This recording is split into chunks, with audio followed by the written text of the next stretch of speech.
As a writer, you no doubt enjoy hurting your characters. But hurting your characters isn't just a whole lot of fun, it's also one thing that will greatly improve your novel. Every character has some sort of pain in their past, and you, the writer, have likely inflicted a lot of that pain upon them. But these past painful experiences are actually really important for crafting good characters. Some kind of past emotional, psychological, or physical trauma often drives who characters become. This is the fuel for the flaws and arcs that your characters will go through. Central to this emotional damage is the wound that the character suffered, and that is what we're talking about today. Understanding your character's core wound is important because the wound is what creates their flaws and goes a long way to defining who that character is and how they act. Let's start by understanding what the wound is.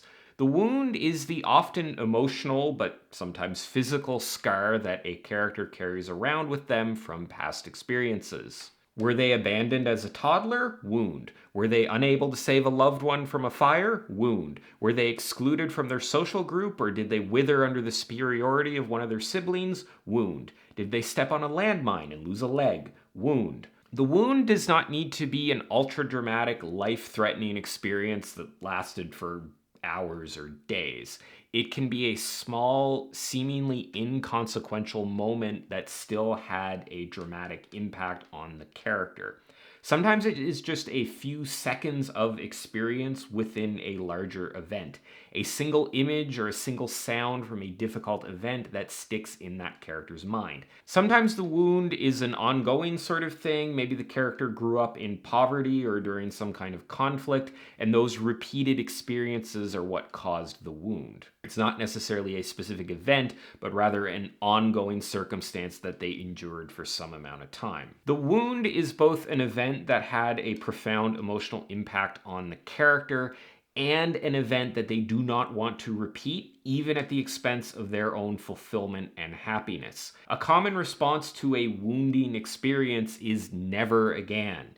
And if the wound is severe enough, the character will move heaven, earth, and the sofa in order to never again that experience. The wound gives birth to the lie. This is a flawed belief that the character has about the world and one that fundamentally shapes their views and actions. This is something that they have learned because of the wound, something that is often incorrect, but feels right based on their experiences and their reaction to those experiences. A character that was abandoned may believe that they are unworthy of love. A character who failed at something may have doubts about their own capability. A character who is made to feel unsafe may believe that the world is an unsafe and dangerous place.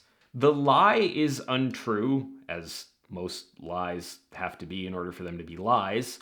But in the context of what the character experiences, it makes perfect sense. That's a really important point. It is an ultimately flawed and incorrect conclusion to draw, but one that, given the emotional circumstances of the wound, seems totally rational. Like if one person abandoned or double-crossed the character might learn to distrust everyone, even though their sample size of one or two people out of like 8 billion people on the planet is not a conclusively large sample size.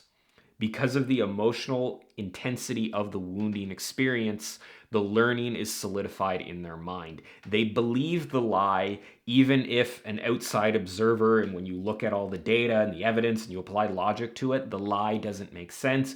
But because of the emotional power of the wounding experience, the character believes it 100%. This lie gives birth to certain behaviors, usually behaviors that don't serve the character. An abandoned character might have trouble trusting other people, which leads them to not form deep connection and perpetuates the feeling of abandonment because they aren't able to form connections with people. A character who lacks confidence in their own capabilities may not try or may not push themselves. They may not take any risks. They might never do anything, leading to a life where they accomplish very little, which ultimately reinforces their own lack of confidence because they see that they're not able to accomplish anything because they don't try to accomplish anything. These maladjusted behaviors usually manifest as character flaws, problems that the character must change if they are to achieve their goals. Even though we call them flaws, it's important to remember that every flaw is really a solution to a problem. It can objectively be a bad solution to the problem, but it is a solution that technically works for the character, because the goal that comes out of the wound is avoiding that same pain again.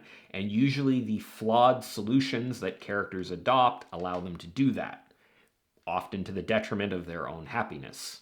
The character has made it as far as they have through life, believing the lie and working with their flawed behavior. And that's really the metric that evolution and survival and whatever else cares about. Certainty is safe, even if it doesn't allow the character to achieve what they want. This is why talking about the wound and understanding the relationship between the wound, the lie, and character flaws is so important.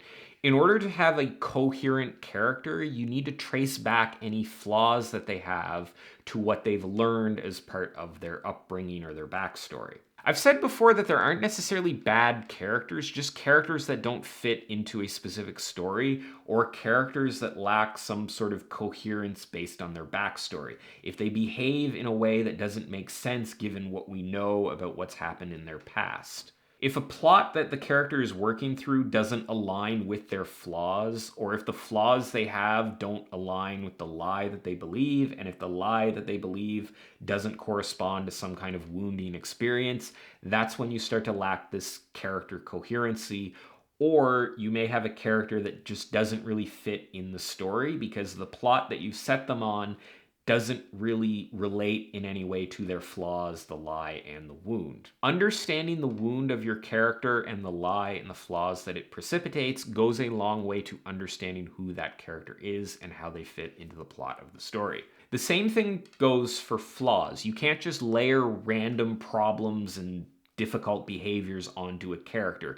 There needs to be something that drives that behavior. What is it that makes the character jealous or lack confidence or self-sabotage or overeat?